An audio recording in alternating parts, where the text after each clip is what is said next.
അള്ളാഹു സുബ്ഹാനഹു വ തആലയ്ക്ക് ഏറ്റവും ഇഷ്ടപ്പെട്ട 4 കാര്യങ്ങൾ ഇത് കൊണ്ടുവന്നാൽ നമുക്ക് ഉയർച്ച മാത്രമേ ഉണ്ടാവുകയുള്ളൂ. അതിൽ ഒന്നാമത്തേതെന്ന് പറയുന്നത് സത്യസന്ധത എന്നുള്ളതാണ്.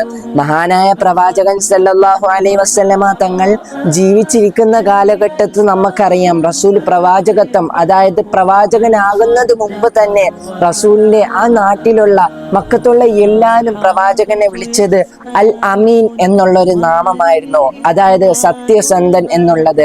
ശത്രുക്കൾ പോലും ഈ ഒരു പേരിന് തടസ്സമായി നിന്നിട്ടില്ല, അവര് എതിർത്തിട്ടില്ല എന്നുള്ളതാണ്. അത്രത്തോളം നമുക്ക് പാഠമുണ്ട് പ്രവാചകൻ സല്ലല്ലാഹു അലൈഹി വസല്ലമ തങ്ങൾ അടുക്കൽ. രണ്ടാമത്തേതെന്ന് പറയുന്നത് ക്ഷമിക്കുക എന്നുള്ളതാണ്. മഹാനായ അയ്യൂബ് നബി അലൈഹി സ്വലാത്തു വസ്സലാമിൽ നമുക്ക് പാഠമുണ്ട്. ജീവിച്ചിരിക്കുന്ന കാലത്ത് ഏറ്റവും വലിയ സമ്പന്നനായിരുന്നു.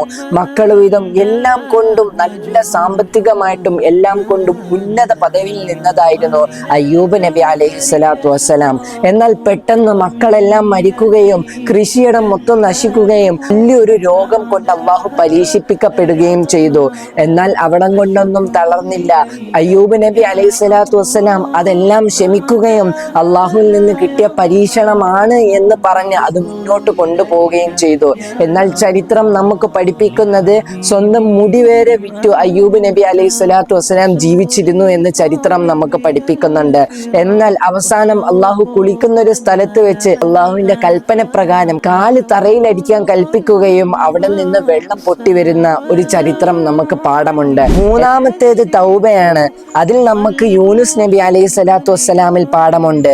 മഹാനായ യൂനുസ് നബി തിമിംഗലത്തിന്റെ വയറ്റിൽ കിടക്കുന്ന നേരത്ത്, ആരാരുമില്ലാത്ത നേരത്തും അള്ളാഹുവിലേക്ക് തൗബ ചെയ്ത് ലാ ഇലാഹ ഇല്ലാ അന്ത സുബ്ഹാനക ഇന്നി കുന്തു മിനൽ ളാലിമീൻ, ഈ ദുആയിക്ക് അല്ലാഹു സുബ്ഹാനഹു വ തആല ഉത്തരം നൽകുകയും ആ തിമിംഗലത്തിന്റെ വയറ്റിൽ തന്നെ നിന്ന് അതിനെ തുപ്പിക്കുകയും അതിൽ നിന്നും യൂനുസ് നബി അലൈഹി സ്വലാത്തു വസ്സലാം രക്ഷപ്പെട്ട ഒരു ചരിത്രം നമുക്കതിൽ പാഠമുണ്ട്.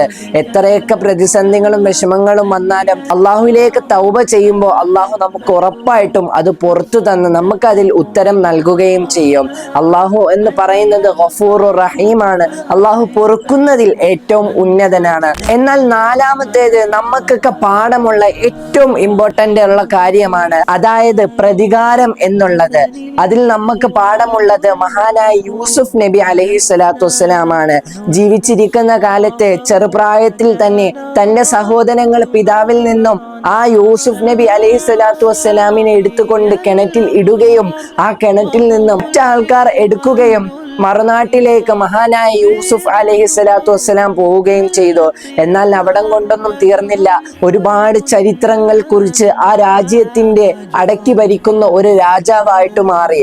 എന്നാൽ ആ സഹോദരങ്ങൾ തിരികെ മഹാനായ യൂസുഫ് നബി അലൈഹി സ്വലാത്തു വസ്സലാമിന്റെ മുമ്പിൽ വന്നപ്പോഴും യൂസുഫ് നബി അലൈഹി സ്വലാത്തു വസ്സലാം അന്ന് പ്രതികാരം കാണിക്കേണ്ട സമയത്ത് അത് ക്ഷമിച്ചു കൊടുക്കുകയായിരുന്നു, അവർക്ക് നന്മ ചെയ്തു കൊടുക്കുകയായിരുന്നു. ഇതിലൂടെ 4 കാര്യങ്ങൾ നമുക്ക് പാഠമുണ്ട്. 1 സത്യസന്ധത, 2 ക്ഷമ, 3 തൗബ, 4 പ്രതികാരം, എങ്ങനെ പ്രതികരിക്കണം എന്നുള്ളത്. അല്ലാഹു സുബ്ഹാനഹു വ തആല ഈ ചരിത്രങ്ങൾ മനസ്സിലാക്കി ഇവരെ പാഠങ്ങൾ ഉൾക്കൊണ്ട് നമുക്ക് ജീവിക്കുവാൻ അല്ലാഹു നമുക്ക് തൗഫീഖ് നൽകി അനുഗ്രഹിക്കുമാറാകട്ടെ.